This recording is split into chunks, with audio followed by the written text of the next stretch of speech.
what, look, people are saying, asking me if I got my commission for Ariana on Dancing with Stars. I did not.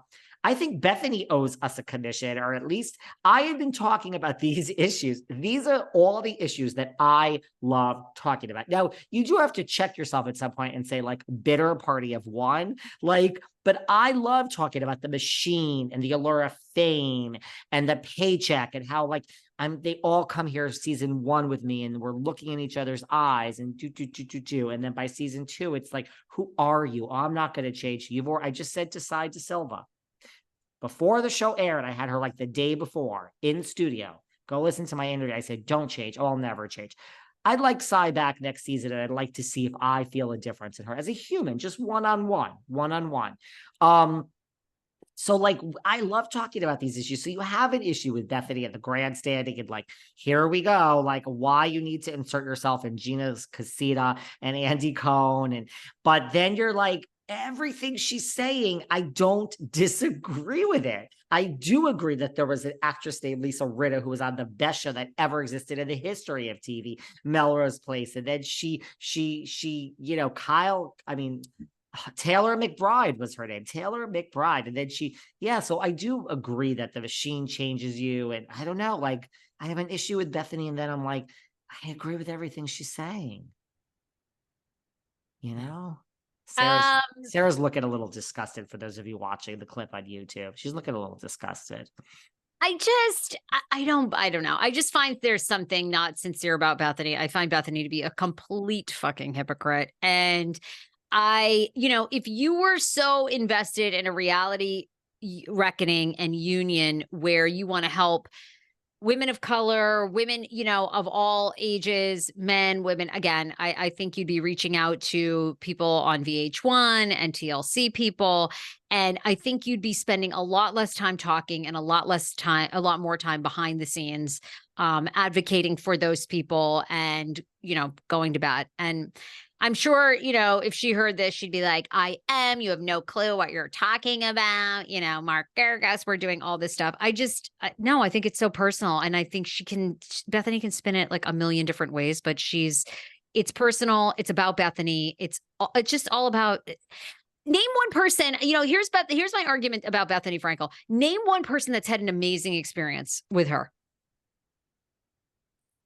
Crickets.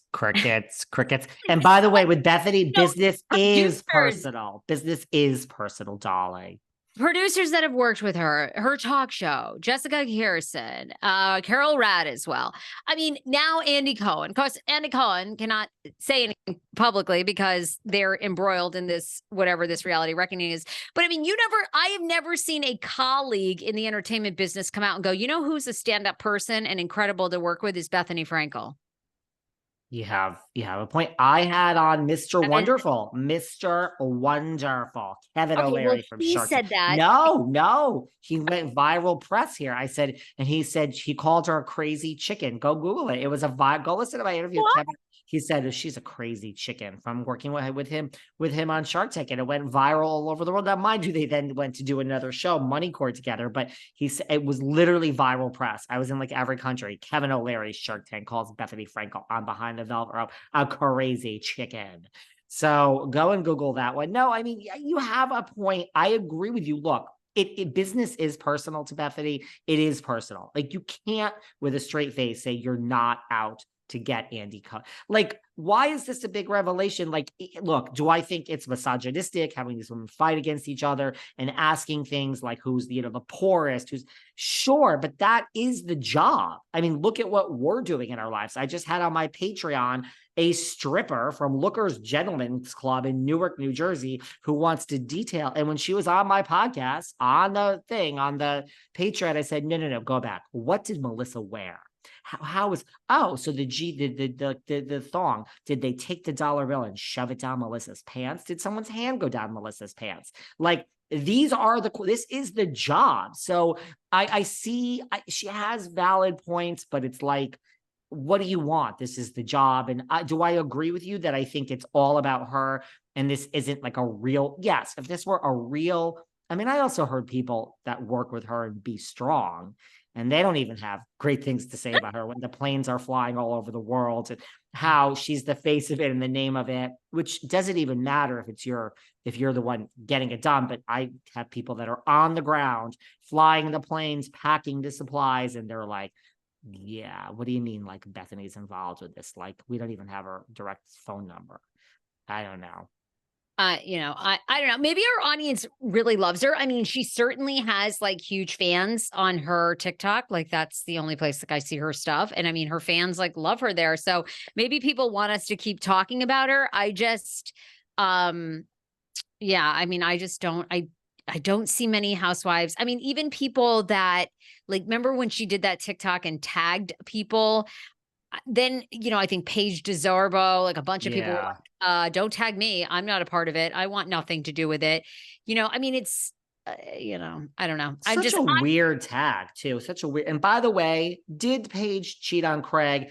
And if not, why? Why did Taylor say this when she was fighting with Craig? Was it to hurt Craig? Are you up on your Southern charm, Sarah? Because I am now up on my Southern charm. Are you? No, I'm not up on my Southern charm.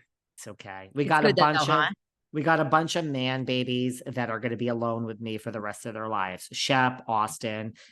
I think Craig really does love Paige. I hate to break it to everyone.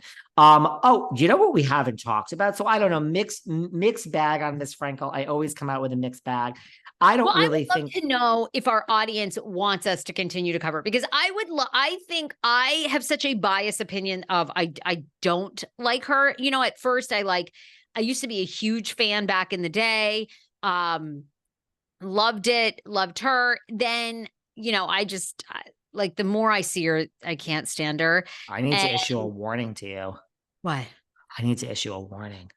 Don't get too close to the fire, because I sat here for months and months and months and said, Melissa Gorga will 100% be fired from Real Housewives of New Jersey. And Margaret, my friend, I don't know what she is these days, the Maj Joseph will 100 be kicked to the curb at her soiree, Lady Macbeth, whatever the hell it's called, ass right behind her. So don't get too close to the fire, Sarah. I'm your friend. I'm trying to help you. I see it.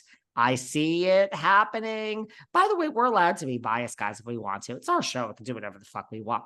I see it happening, girl. I see you heading down the David Yontef. Melissa Gorga is going to be fired. Road.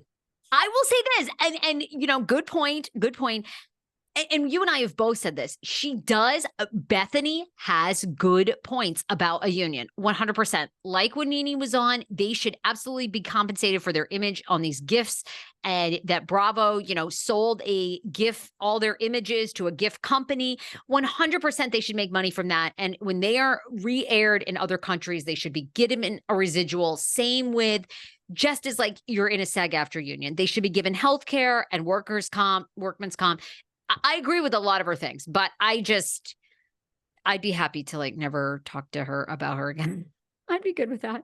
Well, the people will slip into the comments. And by the way, you just reminded me of something that I already lost. It was about Beth